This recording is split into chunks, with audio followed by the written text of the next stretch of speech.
I just noticed this, but my head kind of looks bashed in on this side, almost kind of like a a bent Tootsie Roll.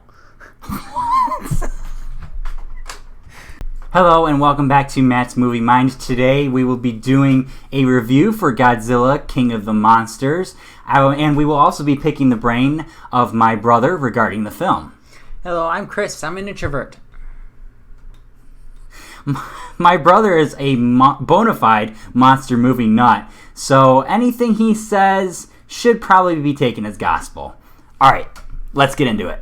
Godzilla, King of the Monsters is a bombastic monster flick that focuses heavily on delivering stunning visuals and crowd-pleasing battles.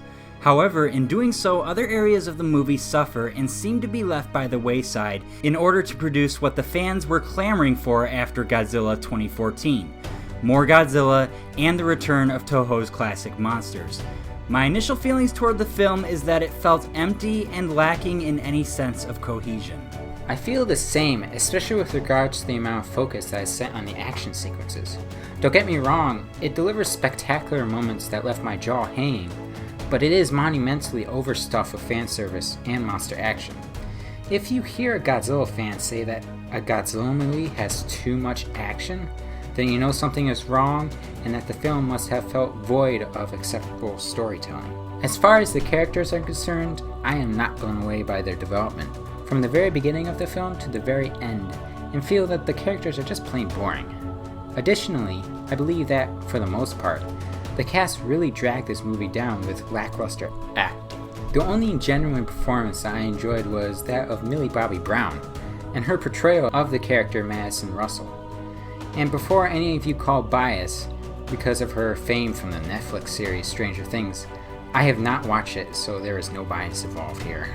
I would add Ken Watanabe as a positive in this movie, but I tend to agree with you regarding the acting.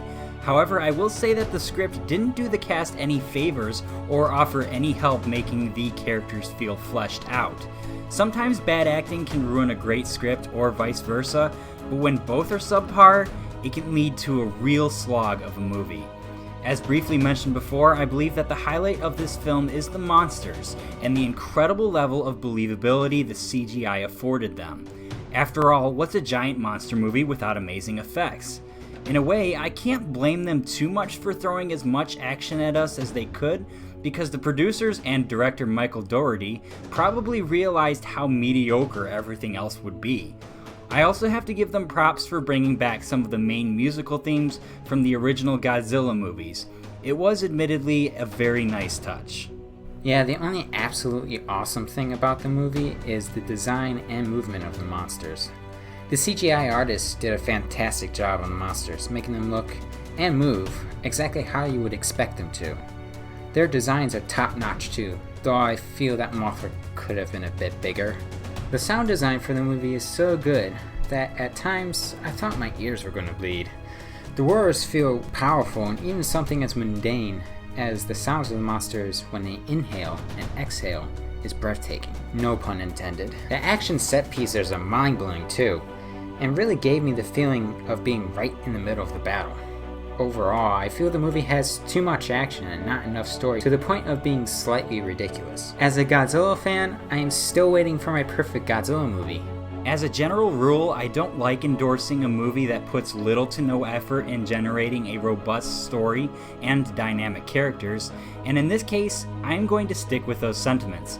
If you're just looking to be entertained, this movie will definitely make you happy at parts, but if you're looking for something deeper, look somewhere else. So those are our opinions on Godzilla, King of the Monsters, good or bad. But I do have to ask you, what is your perfect Godzilla movie, being that you're the Godzilla expert? Well, I think it's more of personal opinion than saying that I'm an expert. I think what my perfect Godzilla movie would be something more dark. Have the monsters be like actual monsters instead of them being these titans, these forces of nature. I kind of want them to be more of a monster. So Godzilla 2014 wasn't dark enough? Because I feel like Godzilla 2014 was a little bit darker than... No, well, 2014... than the new one. Yeah, 2014 was more dark.